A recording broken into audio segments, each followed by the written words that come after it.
After spending the days of Tet holiday at my wife's home village in Thanh-Hoa with her family, simply exploring the area around and enjoying the outdoors, which living in Hanoi I miss so much, finally Tet was over, everything opened up, and it was time for me to start my big trip south that I planned to take for so long.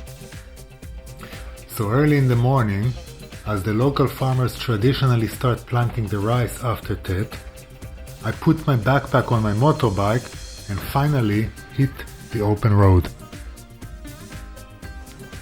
But before I start to head south, I plan to pay a visit to Cuc-Phuong National Park in Ninh-Binh province, which is only about 30 kilometers away to the northwest. And when I finally get off the main highway, the road becomes increasingly more beautiful as it takes me inland into the mountains. Yeah, now it's becoming beautiful.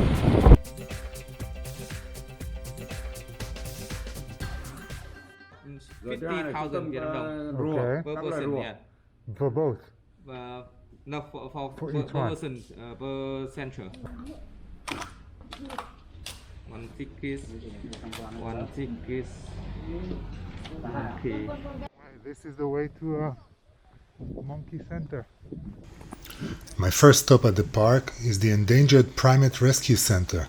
This is a non-profit project dedicated to the rescue, rehabilitation, breeding, research, and conservation of Vietnam's endangered and critically endangered primate species. There they are. Extensive deforestation and poaching is causing Vietnam's primate population to quickly decline, bringing it to the brink of extinction. Therefore, there is an urgent need to protect these very unique animals. This rescue center is home to 14 different species of langurs, lorises, and gibbons, some of which can be found nowhere else in the world. Every group of visitors is assigned a personal guide, and the whole tour doesn't last more than 10-15 minutes. Gibbons, amazing, like spider monkeys. Actually, gibbons are not monkeys, they're actually apes, just like chimpanzees, gorillas, and orangutans, and humans. Although smaller, just like other apes, they don't have a tail. But as opposed to the rest of the apes, they do not possess the same intellectual capacity, and so they are often referred to as lesser apes. Do you have any volunteers here, like foreign volunteers? Yes. So not many now because the people come back to the home. Mm-hmm. So affected by the virus. So they can come back here. We hope come back here soon. And what does it take to become a volunteer here? Well, here, so I don't know. So people connect with the manager here. So people need to study experience, experience. Whoa.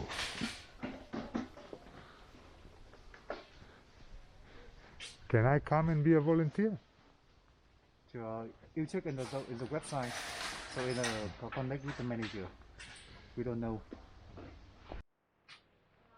Okay, so that's it. That's like 10-15 minutes tour and finished. And that's the turtle center just next to the monkey center. Just next to the primate rescue center, there's a turtle rescue center, and exactly for the same reasons. Just why so now turtle in Vietnam nearly extinct. Just why we decide to open the center for rescue turtle. And the same problem with the monkey. Okay, I must admit the Turtle Rescue Center wasn't as interesting. You don't see so many turtles around. Yeah, and look at the video, it came out blurry, so let's skip it and enter the park itself.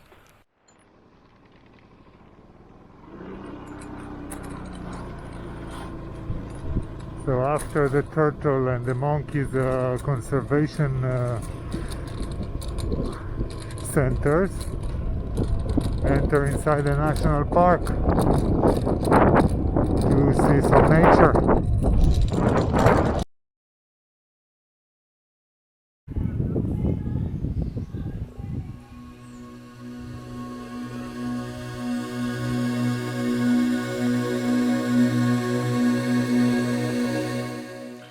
Established in 1962, Cuc-Phuong is the oldest national park in Vietnam.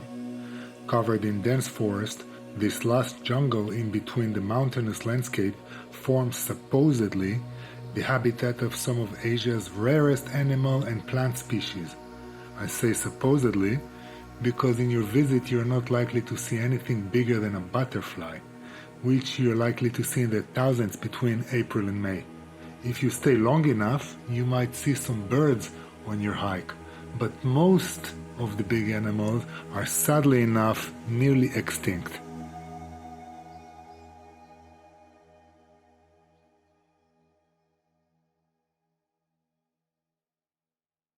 This is a stop, the cave of prehistoric man, as recommended. Only thing I'm afraid of is to leave my bag here. They say it's not a problem. Let's hope so, because my laptop is here. And it's only 300 meters away, so let's check it out.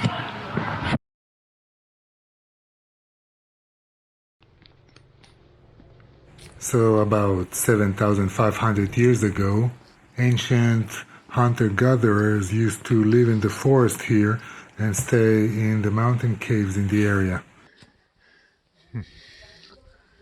A little bit more. And apparently what's interesting about this cave is that they found here 3 ancient tombs of people that were buried according to a certain ancient ritual, a thing that might point out to some kind of a primitive religion.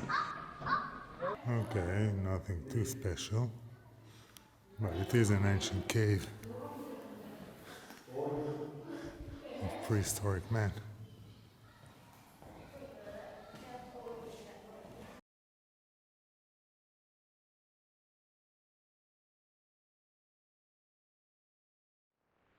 That's another trail in the jungle to an ancient tree. But I'm afraid to leave my motorbike with my bag on it, my backpack. So I don't know how far I'll go until I come back. Maybe this is it.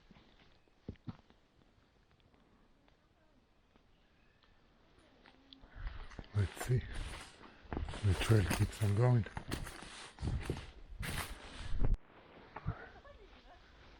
Maybe this is it. That makes more sense because there is a sign. So let's see. Yep. That's a much bigger tree. Mình tính là nó to lắm rồi ta. To nhưng mà không to bằng cái cây Cuc-Phuong ở trong Antarctica nha. Cuc-Phuong ở Antarctica có 4. Because of the massive deforestation over the years, obviously the biggest, oldest trees were the most coveted, making the remaining giants a very impressive, rare sight.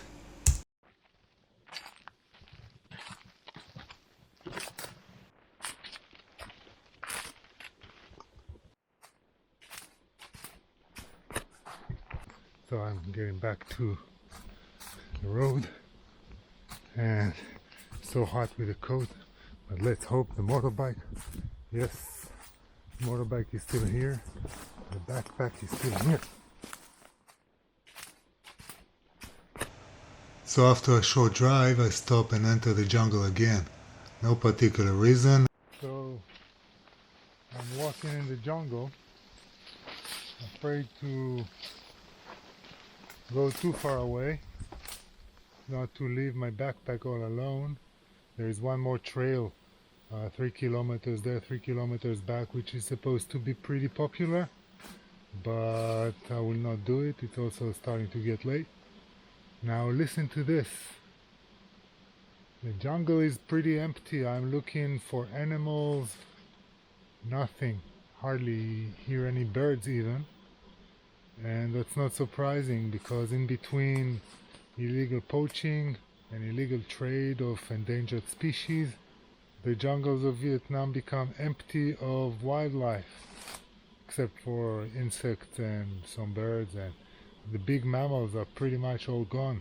No wonder they have sanctuaries for monkeys, for bears a little bit north in Tam Dao, turtles and so on. They're all gone. And then I was leaving the park when I stumbled upon this. This is the bear sanctuary of Ninh-Binh.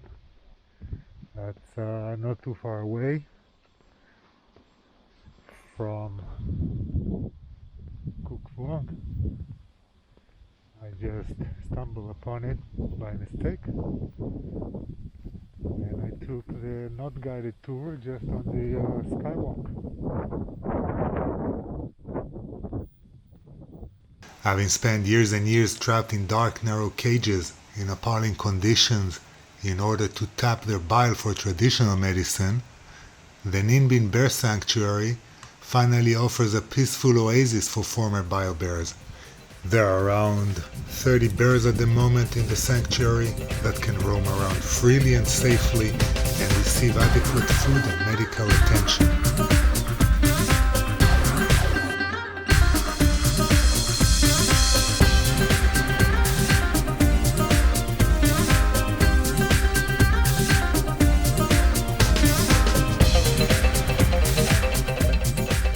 It's very reassuring to see those beautiful bears having so much fun after all this hard life they've had.